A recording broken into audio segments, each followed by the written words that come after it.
Oh, hi, Tom.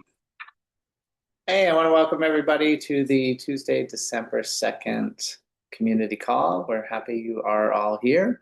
We've reached the time of the year where Nico is in Egypt, and so it's late and he's here, and we're thankful. And that means as long as the call is lively and there are questions, we are going to go. And when that closes up, we are not going to sit here and wait till the bitter end to see what question emerges from you after 5 or 10 more minutes. So sharpen up, be ready, and we'll go for it. So always okay to raise your hand, or if you feel you just belong in the conversation, you can unmute yourself and jump in at the right moment. And I'm going to start by asking Nico for a little bit of his observations and experiences from his travels and interviews and all the cool stuff that he's been doing. See what has evolved in these last couple of months. So, welcome, Nico. What's going on? Yeah, thank you. Thanks everybody for joining. Well, I started off in Germany with Dr. Dietrich Klinghardt, where he had an event for his practitioners.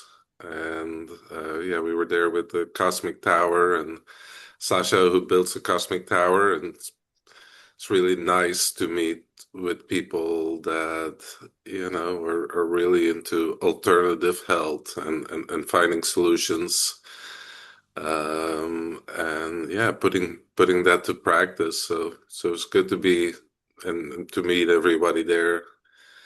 Even met some people from the US that came over for that. So yeah, that was fun. I was in Germany a few weeks ago. Can't even remember the beginning of November. Wow, it was almost a month ago. And then I did a talk in Beirut in Lebanon for the Cosmic Tower, which was interesting. Lovely people there, and we got to travel a little bit too. I'd never been to Lebanon. Beirut's a big city, but in the mountains, very beautiful and sacred places out there. Lots of history, but also a lot of trauma there.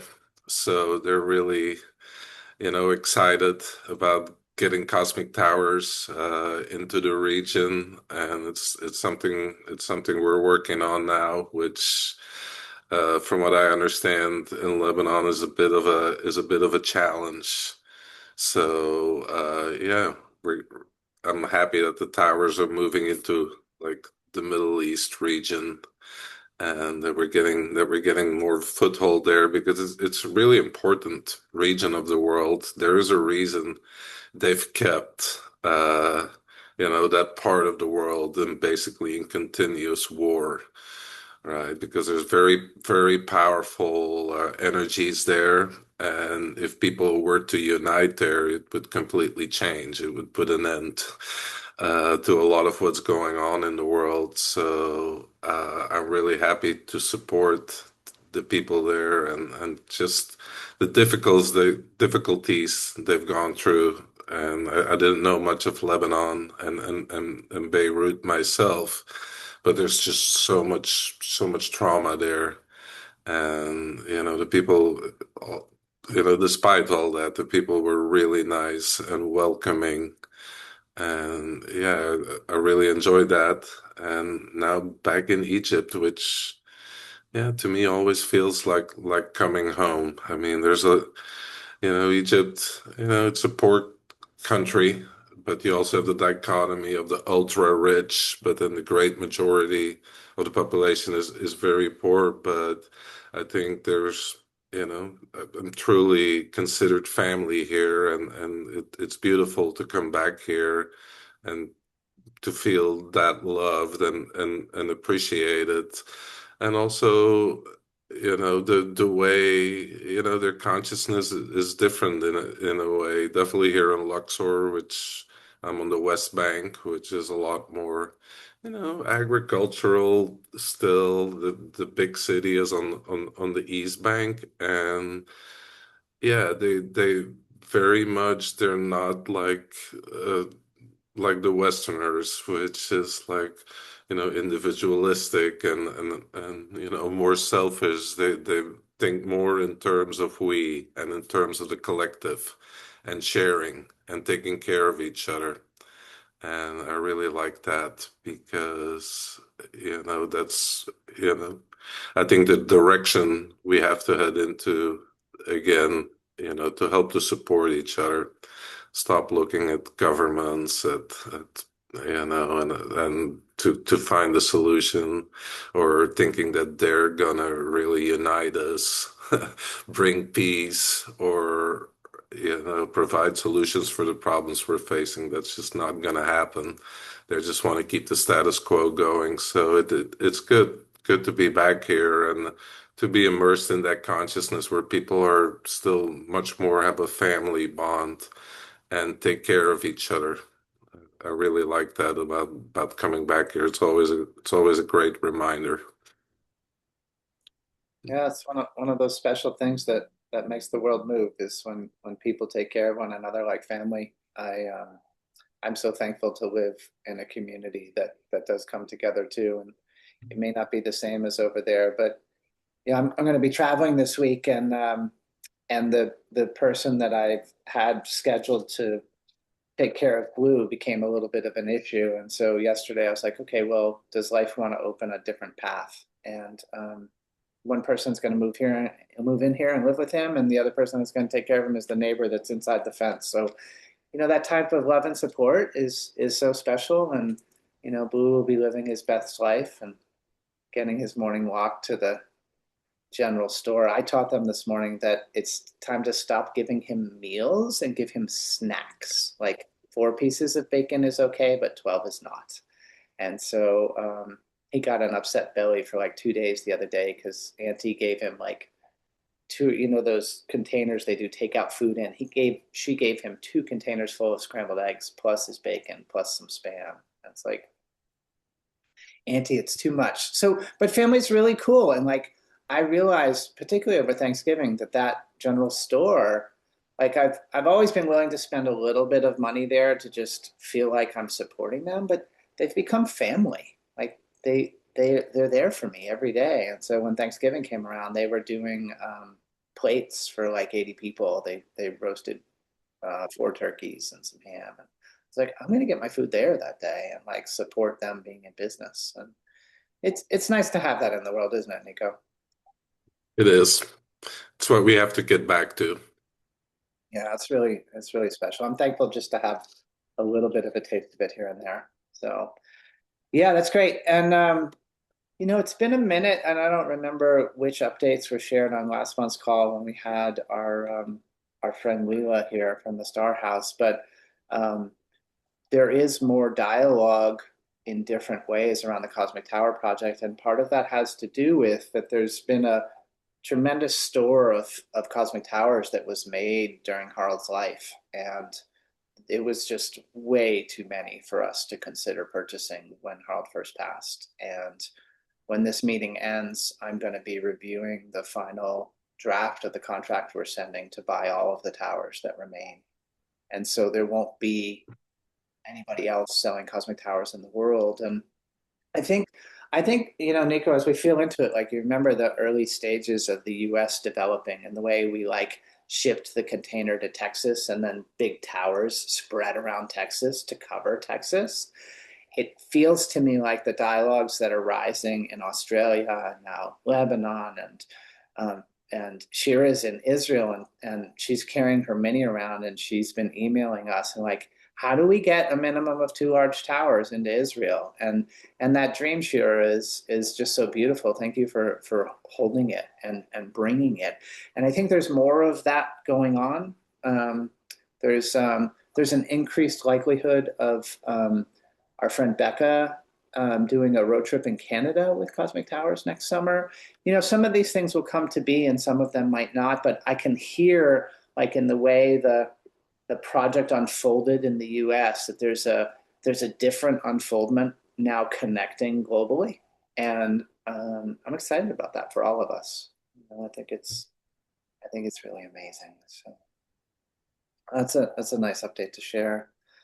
Okay, so if anybody has any live questions, please feel free to jump in with them. We have a few that we're sent in that we're going to address, and as I said, if we get through those and nobody has a question, we're pow. That's the Hawaiian word. We're done, and we'll see you next month. So to get that started, what do you guys think about red light? It's all the rage, and I have a little box emitting infrared and near infrared.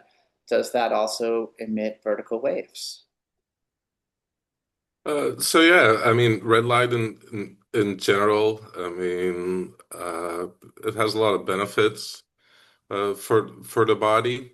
Now, preferably you get sunlight, right? I mean, and you know, if the sun provides what we need. That's why I'm also wearing these glasses now because of Egypt. The lights here in the nighttime, they have a lot of blue light and screws up your circadian rhythm. And but the best thing you can do for your health is see the sunrise every morning. And in the nighttime, when the sun sets, do not have any artificial light hitting your eyeballs because the blue light in the artificial light is really becoming a big issue. And I'm quite surprised here in Luxor in the nighttime when I just briefly take off my glasses. I mean, just how much like light pollution there is, how this blue light is just everywhere, and that causes all kinds of problems in the body, right? Because it basically signals your body that it's morning time, right? And then your hormones get all screwed up. So it really messes with your clock. That's why so many people have sleeping issues now, or they can't fall asleep because they have all this artificial lighting that has a lot of blue light in it that keeps signaling the body that it's morning time. Right, so your body doesn't produce melatonin, but just keeps producing cortisol. So I think red light therapy is very beneficial, but preferably, and even Kelly Bento, who's a friend of mine that has Soleil Well, the red light company, big producer, she's the first one to say, if you can get it naturally from the sun, then do it that way, right? Nature's still always best.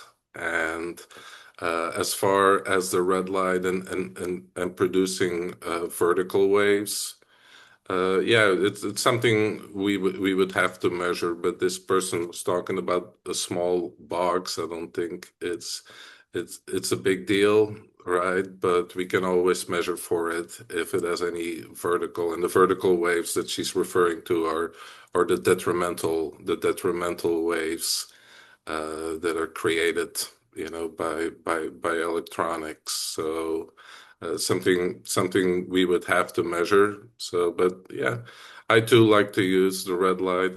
I've like a torch myself for when I'm in places where I cannot get enough of the natural sunlight. But yeah, I would say always go with the natural light first. But then, yeah, there's a lot of benefits to red light therapy. I'm not going to go in all the details. It's something you can look into for yourself. But be out in the sun as much as you can, and especially that morning sun, right? Because it really prepares your body for later in the day. Yeah.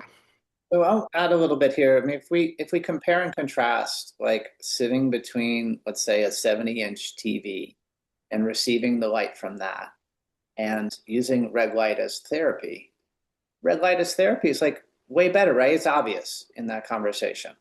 And red light is plugged in. And plugged in compared to nature, it's also that obvious. We may not have focused on it as much, but it is that obvious. And I've had a thing in my life where I could never go to sleep before 10:30 and sleep through the night. Actually, the number's 10:22 specifically, if you really want to know. Like 10:22, if I make it to 10:22, I'm like, I know I can fall asleep and sleep through the night. And I just had so many countless examples of falling asleep before 10:22 and waking up at 1, 2, and 3 in the morning and being up for like significant periods of time. I just conditioned myself not to do that. And in this last year, there's been a number of teachings that have filtered through Sarah Kleiner and Carrie Bennett, Nico, a lot of awareness coming my way. And The combination of magnesium, melatonin, and red light glasses for me has been phenomenal. And the way I started getting my cycle right is I started whenever possible, get up as early as possible, meaning right at sunrise. Like that's the ideal time. I know, and these days I actually wake up a half hour before sunrise pretty often, which is it's okay. I just use it for meditation time. But I started doing that. And once you start getting your circadian rhythm right by getting up early and seeing that morning light, then you start to realign and you start to be able to go to bed earlier. And when I added the combination of red light glasses like Nico has on right now, melatonin and magnesium, not all three every night. Like I just do whatever I want based on where I'm at. I don't like to do any one thing, although I don't think there's any ever a downside to wearing the red light glasses at night. I am consistently now falling to sleep between 8:30 and 10:30, and I'm waking up between 4:30 and 6:30. And it's a better energy. It's a better version of me. I wasn't doing anything useful in my life after 8 p.m. anyway. And so, watching TV, my TV these days is touched by an angel because I don't want any violence. And it's a nice, slow program that's kind of fun to fall asleep to. But um, I didn't find there was really anything to miss in those hours. And in the morning hours, I find there's a lot of inspiration and excitement about the day and who I want to communicate with and how I want to communicate. The hardest thing for me is just sleeping late enough now to have the sunrise. So anyway, if you can get yourself to the point where you're really living in a harmonic environment and aligned with nature, I think it becomes easier to adopt these things. And so nothing wrong with having red light therapy along the way. And some people have really great experiences with that. It is a water structuring technology and it comes from a plug. It has electricity. It carries that frequency. So it's not one thing or the other. It's like a whole balance. And I think the whole balance that we're looking for is the most natural you thriving in alignment with nature on this earth. And so just a few deeper comments about how you might get at that. Okay, I'm so happy to have listened to Nico's podcast with Sarah Pugh. The language he used to explain traditional woo-woo thoughts was so appreciated. Uh, to explain traditional woo-woo thoughts, etc., was so appreciated. I'm going to become certified in the use of tuning forks to help individuals clear, restructure their biofield, in a sense, harmonize their biofield. Would I get a different experience if I were to utilize my forks in their home versus, let's say, in my home office where I might have a cosmic tower? We'll start with that, and there's the second part, Nico, but I'll let you go there first. Yeah, so with a cosmic tower and with a harmonious environment, I mean, if you're going to use tuning forks, it's one of many healing modalities, and I truly believe using sound is a very good way, to you know, as a healing modality. But I think what the person is asking is if there's a different, whether there is a cosmic tower or whether there's not, while she's using the tuning forks. And I think for any healing situation, what is important is for the person to come into the parasympathetic nervous system to for healing to be able to take place, whatever the modality is. So I think that the Cosmic Tower can definitely help with that, and then also your own state as a healer, because I don't believe it's just using the tuning forks, but it's also your own consciousness and your own energy that is important. So I believe the Cosmic Tower can help people come in, the practitioner to be more relaxed and be in a different state of consciousness, which I believe is really important. And as far as like for that person, what the effects are with or without the Cosmic Tower, I would test it, right? And see the difference. But it's not just about the sound itself or the tuning forks, it's the entire environment, right? You want to have the person that you're working with in a harmonious environment and you yourself want to be in a harmonious environment. Okay, cool. And part two was, would the patient's toroidal field be changed by the toroidal field of the cosmic tower? Might I miss the opportunity to clear something due to the harmonizing nature of the cosmic tower? Uh, well, I think that question it kind of sounds like, well, would it cover something up that otherwise I wouldn't get to? And no, I don't think that's the case. You know, it'll create a harmonious environment. So it's not like you, for example, would miss something. But what I do believe can happen is that there might be a lot of noise in the energetics. So if you're in a harmonious environment, and you yourself and the person that you're doing the session on are in a harmonious environment, I don't think you're gonna miss anything. I think even that you could go deeper a lot quicker, which is what we've heard from a lot of healers when they have a cosmic tower and they create that harmonious environment and they work together with their tower. I don't think the person would miss anything. I think on the contrary, that they'd actually be able to get much deeper into a session. And, we have a lot of practitioners of all sorts of modalities that love, having the tower in their healing room because it creates the harmonious environment and it calms down the person that they're giving the treatment to, and it calms themselves down. So I don't think anything particularly would be missed. I think it's actually the opposite. There's an opportunity to even, go deeper and have more profound effects with whatever modality you're using. This person's talking about tuning forks, but I think it goes for all different modalities. Okay. Um, for those of you who are here live, this is a pretty close to a last call to raise your hand and get in live. I'm going to, okay, Jordan's hand is up, so we'll go to her. But once I go to this next pre-written question, that'll be the last one, unless somebody's got their hand up. Okay, Jordan, thanks for joining. Go ahead, Oh, okay. So you want me to ask my question now? please. Okay. I want to know what was the motivation for the event at the Star House in June to kind of be focused towards uh, inviting sound healers and vibrational healers. Hmm. Yeah, I would say that the intention of the event in June is really to invite world leaders, whatever that looks like, Oh, and to invite people who um, are deeply engaged in making a difference on this planet. And I think if I think a little bit about Leela and building for 35 years in these harmonic fields of the Star House and where her heart is really at, I hear her um, wanting to unify the templates that have been created there on the ground with the cosmos. And so she loves that we showed up because she sees the cosmic towers as pillars of light around the world, and that we can take the templates of the star house and we can bring them into the cosmic tower network through focus and intent.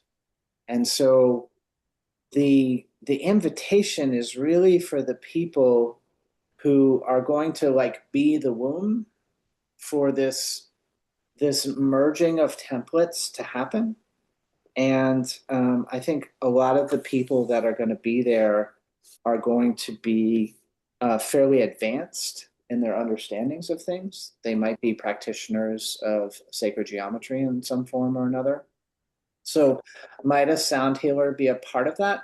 Yeah, if they feel deeply called that they're supposed to be part of that group, it is a limited venue, and we're likely, I would say, 100% to be more than completely full. And we want the people that are supposed to be there to be able to get a slot to be there. So That's a little bit more about it. I think that after the holidays, we'll probably, like, I'll probably in particular be doing more work with Leela and um, beginning to extend those invitations and getting the people there that really need to be there. Okay, okay, understood.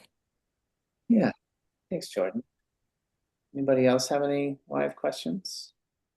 There's some in the chat also. Oh, thanks. Um, okay. All right. Nico, I haven't been through the whole chat. Do you want to see what you want to grab there?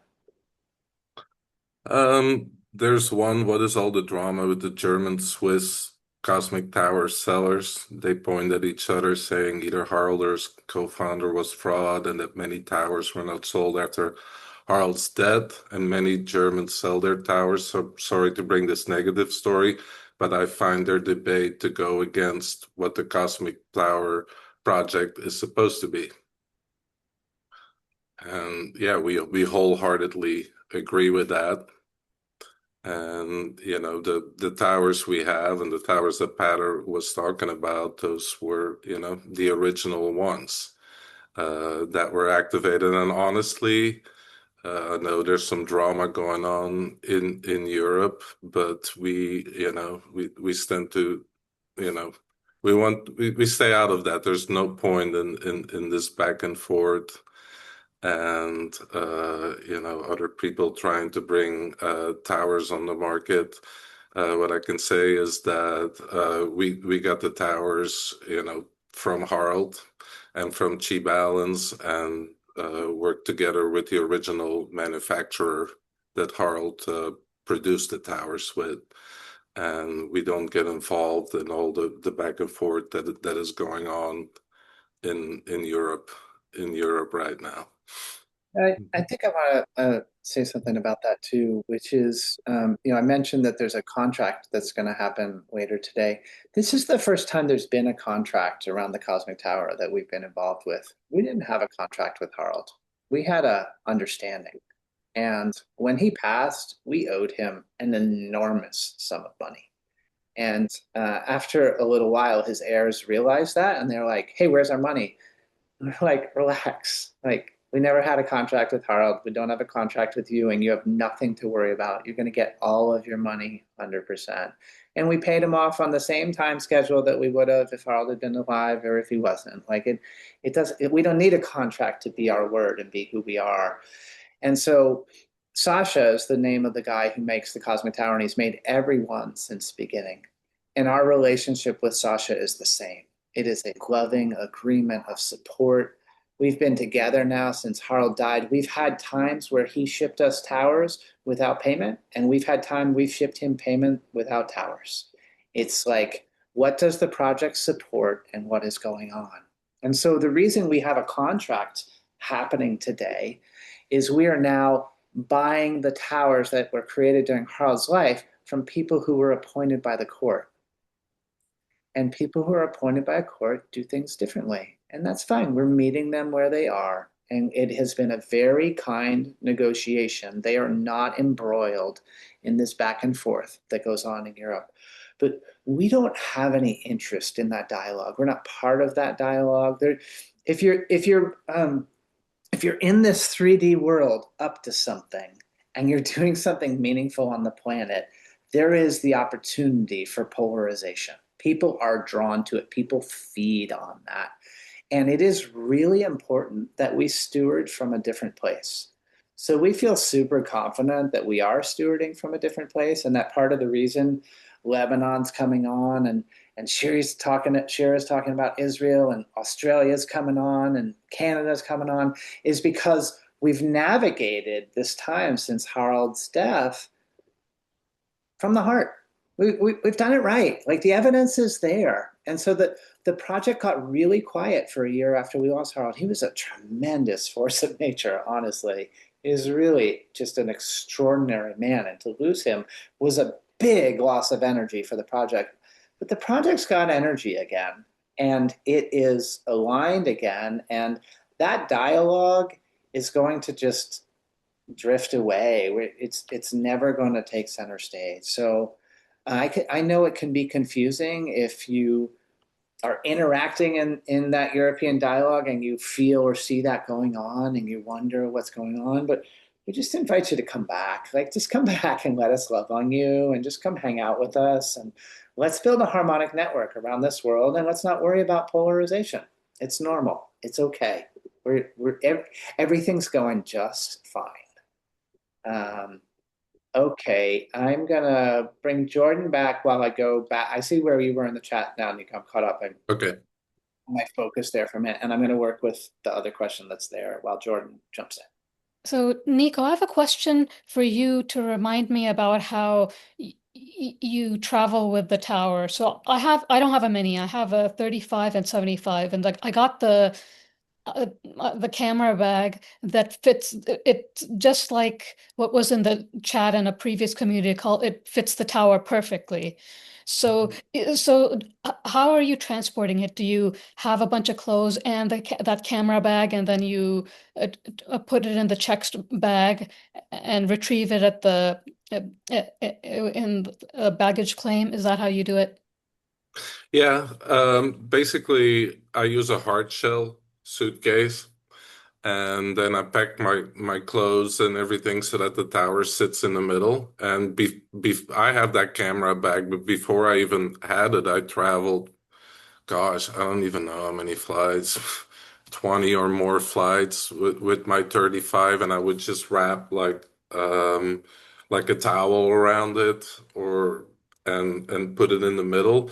But just make sure you use like a hard shell suitcase because the way luggage is handled in airports sometimes it makes me nervous if I see them load them off and on of the plane. I'm like, my tower is in there, but I've never had any issues. But just do make sure that you have a hard shell like suitcase and that yeah, you have a lot of padding around it. So if they do throw the suitcase, so it's not a big impact, but it's cushioned, and also the hard shell bag just to make sure if something would hit into your bag, so it doesn't hit the tower directly. But yeah, definitely with that camera bag, putting it in there, and then in a hard shell suitcase, packing your clothes around it. That is a very safe way to travel, Jordan, for your tower. Okay, and another follow-up question about traveling with the tower, where I had it in a hot car, and it seemed like it's still in one piece, but I can see now where the seams were. In wood you don't have welding, but I think you know what I mean. That it looked Yes. like it came apart a little bit. It seemed like you when in our introductory tower owners call, there was a concern about freezing because it would impact the structure. But what are your thoughts about this? I wasn't too concerned about it, but now I take it inside, even if I'm at an appointment. Uh, yeah, I mean, do the best you can to not subject your tower, to harsh conditions or to very high heat. Definitely not freezing. But from my experience, I mean, um, 'Cause you were going around with it in Egypt, weren't you? And it gets really hot yeah, over there. yeah, exactly. And I've never had an issue. I've never had an issue with it. And yeah, it does get really hot here. And not so much now, but other times of the year. And yeah, I never had an issue with it. And also I've had my tower in the car that was hot when it was Okay. parked and all that, and I never had any challenges with it. But to the best of my ability, I just try to avoid that, you know. Okay, thank you. You can You're speak to that. welcome. You can speak to that a little more, Nico, and you can check me on this. But I think if we think about treating our towers like humans, right? Like, you don't want to go past hypothermia to freezing to death, right? And in that realm, freezing to death has happened for a couple of towers, I think two since we started this in the United States. And freezing to death means the glass inside the wood breaks from either freezing or being thrown. And I honestly don't remember those. The one that was I for sure broken, whether it was thrown or frozen. I don't even know if we know. But then there was another one where the wood was profoundly impacted. In fact, there was an opening in the wood, and it was touch and go for a while about knowing whether that tower could be could still be at its highest vibration. And we worked with it over a period of time and came to the conclusion that that tower is working at its highest vibration. And so if you get uh, a suntan on your tower, or you get a little bit of spreading in the wood, or you get blemishes on the outside, that's like on the other end of the spectrum from like freezing to death. It's like getting a mark from being too hot. It's like, me going to pickleball and playing for 4 hours without water. Like not a good idea, but I'm not croaking from it, right? Um, and so if you have something with the wood, it's not ideal, but you just want to caretake it as best you can. But if something happens on the wood, relax. Everything's okay. It's only definitive if the glass inside breaks and the water comes out. That's definitive. So what do you think, Nico? Is that a good take on it? Yeah. Hmm. Yeah. And Okay, you cool. would know that if that happens. People always ask, how do I know for sure? And if you pick up your tower, I mean, first of all, the water comes out, you're gonna see it, right? And if your tower moves, you can hear sloshing of the water, but you should never hear any like rattling going on in there. Right? Great. So I've got a screen share queued up. Let's see how this goes. Okay. You seeing the map on my screen? Yep. Okay, cool. So I'm on the wellnessenterprise.com/cosmic hyphen tower, which is what you get to by going to the Wellness Enterprise and clicking the Cosmic Tower link right here. And then what I did was I scrolled down from the top of the page to find the map. So Laura, who's here with us today, is asking about Chicago. And I don't know my Illinois geography well enough to know whether Chicago lands all the way down here in the right corner. No, way up. You gotta Yeah, go more up. Right. I think it's more up. So, Laura, you will know better from looking at the map, but I think a 75 inside of this area is definitely safely within coverage of both a 220 and a 250. And there's just this little kind of triangle here in the middle of the country that isn't covered, but the rest of all of this is covered, and in most cases by more than one tower. And then simultaneously, we have a question about Japan and whether Japan is covered. So the reason we have that map and those circles is that we've placed all of those towers, and they're not exact on the map. We move them a little so that nobody knows exactly where our biggest towers are. Uh, but we sold all of those, and we have relationships with everybody. When Harold was alive, he, like I said, he was a force of nature, and what he was extraordinary at was going on the road with a van full of towers and selling them all and going back and reloading. What he wasn't extraordinary at was keeping records, and we don't have records of whether there are towers in Japan. Like we literally just don't know.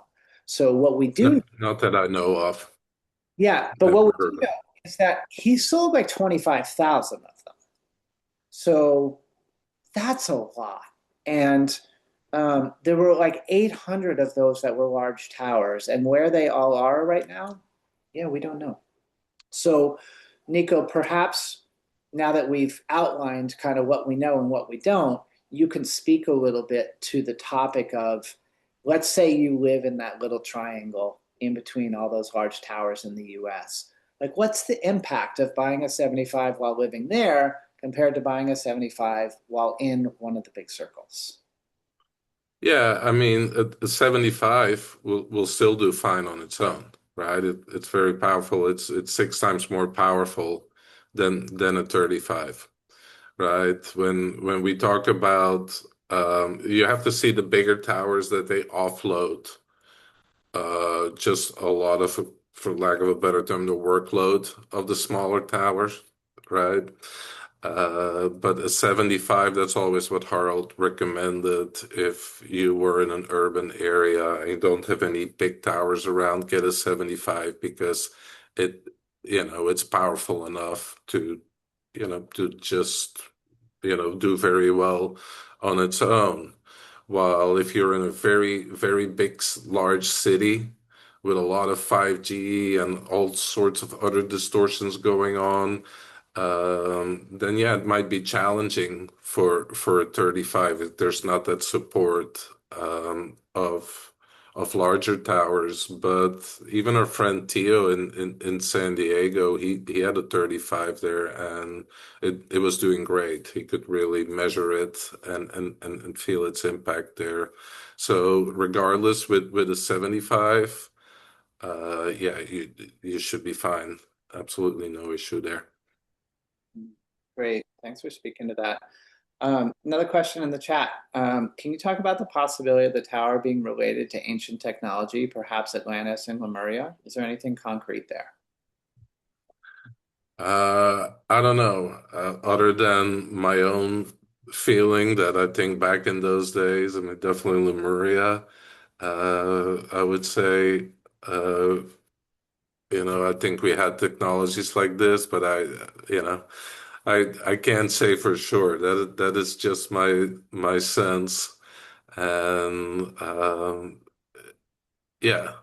I don't have anything concrete there, like it says here in the history books, about Lemuria or Atlantis that we had these or these technologies. So tune in for yourself, and yeah, I think regardless, clearly those were, I mean, there were higher civilizations, right? So that all sorts of technology. So I can't really give you a concrete answer there if it's related, to ancient technologies, going back to those times. But just in general, if you look at higher civilizations, in order to be a higher civilization, you're much more connected with nature and at a much higher spiritual level. So I don't know.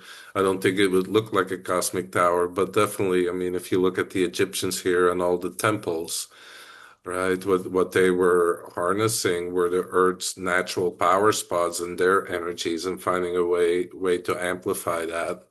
So sorry, Wendy, I can't give you anything concrete about that, but yeah, feel into it for yourself.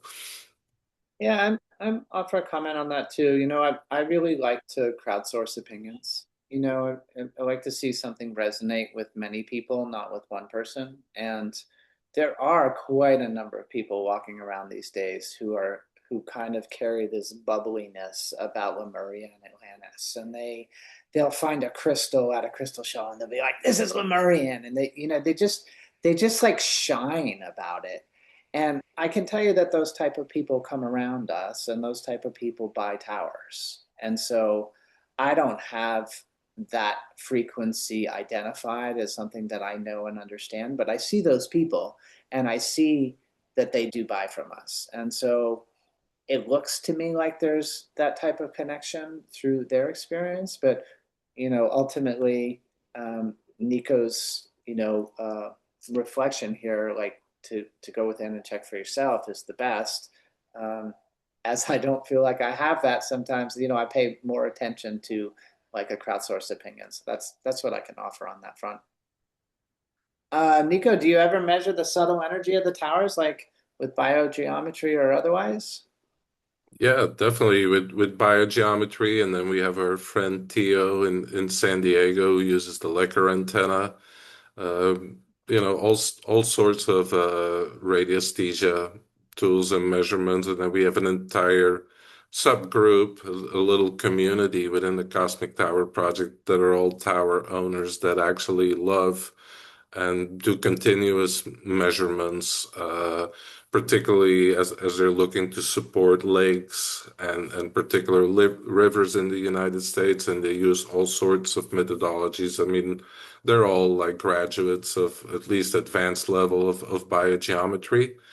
And yeah, absolutely. We measure them with things like radiesthesia, of which biogeometry is just an example, right? But there's many other forms of that, like the Lecker and I speak about biogeometry because that's, what I'm trained in.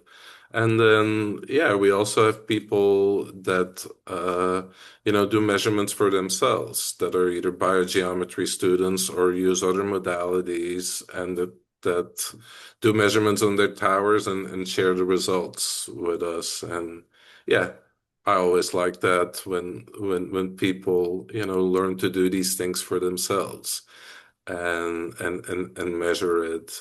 And whatever methodology you use, we always invite that. So yeah. Awesome. Um, Back to the point of traveling, the tower gets shaken around when it moves. So how do you know if the water inside is spinning the right way again when you set it back up? Yeah, I mean, don't think about the water physically spinning, right? That's what people imagine. Like they think that the water is going around in the vessels like that. That's not how it is. It's really on, the subatomic level, what the Russians would call the torsion level, right? Everything spins. We live in one ether, one energy, and what the Russians figured out is that really on the subatomic level all energy is spinning. So think of it spinning at that subatomic, if you want to call it that subatomic, that really subtle energy level. And that's not affected by it being shaken, or even like when you put it on its side, right? The tower is less powerful because it doesn't have the correct alignment to the earth, but it's still active, right? It doesn't affect it. It's just not nearly as possible, as powerful as when you sit it upright. So yeah, there's really no effect of it being shaken on like it would, mess with the spin, right? You have to go more on a much more subtle level of how the energy is going clockwise and counterclockwise. Sometimes these things are a little tricky for us to understand. So I'm going to bring up a thread that's kind of been present in my life for a while. Maybe it'll help. Um, People talk about when an apple is hanging on a tree, that the energy is spinning in one direction. Nico, when it's growing, is that the clockwise or the counterclockwise? Or do you know? Sorry, can you repeat that? You froze for a second. My internet here in Oh, sure. Egypt can be a challenge. Heard people talk about an apple on a tree. And so when the apple is growing on the tree, do you know whether it's clockwise or counterclockwise? Because I always forget that detail of this story. It spins one way when it's growing, right? And then when you pick the apple, it's a decisive moment. The moment you separate it from that tree is when the decay begins. And what happens is the energy starts spinning the other way. And we don't look at an apple growing on a tree and see water sloshing around, even though an apple is like primarily water. And we don't see it when it's sitting on our counter and see water sloshing around. But everything is spinning. And when it's part of nature and living, it is spinning in one direction, and when it is in decay and part of that process, it spins in the other direction. So perhaps that helps to put some perspective on it. Yeah, it's what the Russians call torsion fields, right? They figured out that with a clockwise rotation, more as Dr. Kareem would call it, then more life forces coming in. And when the spin is going the other way, actually life force is moved out of it. Right. So what I didn't quite get the thing about the apple, but I think if it's connected with nature, right, it has life force. So what you do is when you then, disconnect it and then it's in our environment where we're continuously bombarded with detrimental energies, right? That the life force is moved out of it. Yeah, and I've heard that that degrading starts right away. So living on Maui and loving foraging, I sometimes bite something when it's still on the tree just because I can, right? It's one of my amusements. I can't get it any more alive than right here. um, okay, so Nico, this was related to what we were talking about before. Are there differences between the towers on different days, or what are the findings? Like certain spots make the towers happier. This is regarding the measurements. So, So, all energies are dynamic, right? We live in a dynamic energy system, and it's really hard to isolate one thing that's going on from another in your environment. Like certain spots make the towers happier. I mean, I like to put it where there's already a natural. You have these micro power spots that you can find anywhere. So yeah, I like to put it on one of those spots. I mean, you don't have to do it, but then you know there's already a natural power spot there, so you put the tower there, right? It even makes it more powerful. I don't know about the day. I'm particularly like into that. Um, like, yeah, I don't quite get that question. Meaning weekdays are just what is going on in the energetics, right? But we all live in a very, very dynamic energy system. But in general, the towers are just doing their things, right? And then there's certain, you know, I guess ups and downs in energy.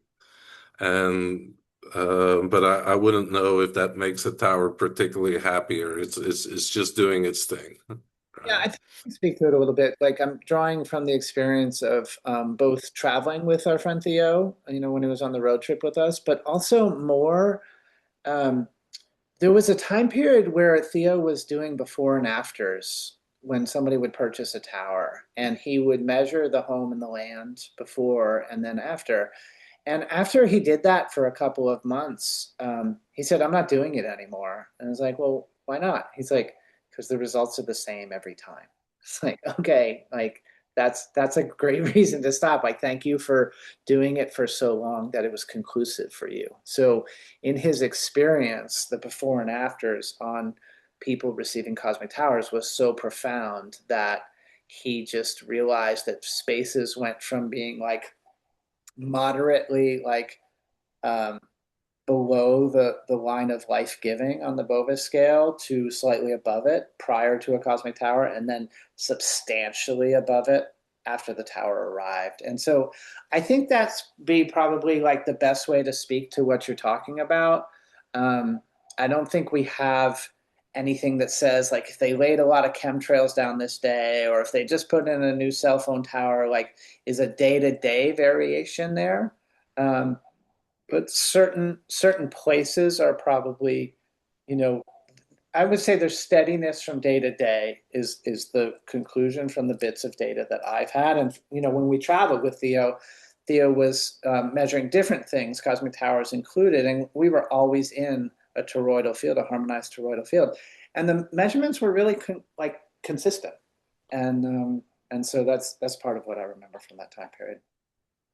All right, guys, you guys have done an awesome job engaging, and we're gonna like cut Nico loose pretty close to the hour mark here. So I've got to get to the question that was sent in ahead of time so that we fit that in here. And if we go a little over an hour, it's cool, but it's just we're in the cool down phase now. We're gonna start winding up here, so Nico can go to bed.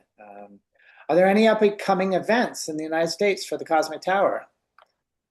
So, yeah, I mean, we know of two, right? You're going to Confluence with Alex Zach next June. Is Confluence June? No, April, April. April, I April. believe. Great. Mhm. So that, Nico will be at Confluence with Cosmic Towers and with Alec, and then Return to Nature is having a year two, which is very exciting. And that's with Oksana Hansen in Franklin, Tennessee again. And Nico's going to be there, and that's on the weekend of June 20. No, think it's the 11th or something yeah, around that time. yeah. And then that same weekend, I'm going to be in Boulder at the Star House. So those three events are on the books. Nico, are you aware of any others so far? No, and then we'll probably, we'll schedule some road trips and do some more events. But yeah, we'll resume in the springtime for the in-person events. Yeah, and it's in James and my job jar right now to begin planning those events for the spring because they really do take a lot of advanced planning. And so those three events that we just listed are kind of bigger ones. And so we wanted to get them on the calendar first and make sure they can fit. You can hear how we're already dividing with Nico heading to Return to Nature and me heading to the Star House. So it feels like it's time for a deeper layer of road trip. And we just invite you to feel into your intuition and your knowing, like, who are the allies of this project? Is it you? Is it somebody near you? Like, where do we need to be visiting to meet the people who are hungering to find out more about this project in person? And it's not too late to start that conversation. So feel free to email support@thewellnessenterprise.com if you have something to contribute, you want us to try and be fitting something in. Um, we're going to do our best to go where the doors open, and we just there's a greater feel now about where those doors are opening than there was. I mean, this year was the first year we did road trips, so help us create it and help us determine where the events need to be.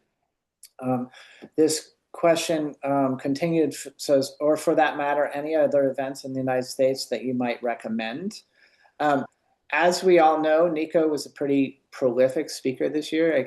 He was just interviewed with Susie Byler, and I could like hear his language and how it has been refined from how many times he's held the mic and how much work he's done around that. And it feels like there are a lot of opportunities coming in right now around the Aqua Energizer. And for me, and when I travel with the Aqua Energizer and some Cosmic Tower, but not like as big a focus. And then the new Quicksilver division around building community and supplements. And so, if you have any ideas around events related to that, we're really open right now, and this is the time to start planning 2026. Um, we will be at more events. I don't have a list bigger than the three that were just given. And then lastly, this is back to the written question, Nico. But one of my biggest concerns with offering any sort of healing support like tuning forks is that I'm concerned I might not be able to clear whatever negativity I come across. Have you had this issue? And if so, what methods have you used to cleanse yourself? That will be our last question for today so that we can wrap up the hour. Well, I think we all run into that, but from my experience, it's always what we can handle. Now, as far as clearing, that has evolved too. I mean, uh, from my own experience now, if you can just, come into your heart and your own source connection and deepen that connection, the field that it creates, right? The negativity, will dissolve in that. Right. So, yeah, that's something that's been evolving for me. And I did a lot of work also, like, clearing your own stuff, blocked emotions, limiting beliefs, things that are blocked within you, because that's what any outer negativity always has to find a resonance within you for it to be able to sustain. So the more you do of your own work and the more you go inward and you release the dissonance within you, the less you go into resonance with the negativity outside of you. But for me, the most powerful thing now is just come into your heart and relax in your own source connection and just let that radiate out. That would be my best advice. Awesome. I have one more closing comment. With the weather here on December 2nd and a cold spell kind of hitting the East Coast, there will still be warm enough temperatures to ship cosmic towers into cold places, like Laura, I'm thinking specifically about you living near Chicago. There will be windows, and right now the window's kind of closed at the moment because there's pretty cold temperatures. When we get an order for those areas, we monitor the weather every week and we look to see if there's a shipping window that we can get the tower into you. So if you're thinking about a tower for Christmas or for prior to March, this is a really good time if you live in a cold climate to get your order in so that we can look for the windows that open and we can get them in. Because January, February, there are some places like Canada and the really northern parts of the United States where the chances of getting a good shipping window are pretty slight. And we will sit on the order till March and we will continue to monitor and get towers to you as best we can. But we just want you, if you're taking action, to be able to get what you want. So just a word about that to make sure you're there. Nico, thank you so much for showing up late and being great answering people's questions. And everybody, I've just asked you to mute yourselves if you want to say goodbye. We'd love to hear your voices. And we thank you all for being here and wish you a really wonderful holiday season with your friends and family. And we'll look forward to seeing you in the new year with another call like this. All right. Bye for now, everybody. Thank you. Thank you. Bye. Bye.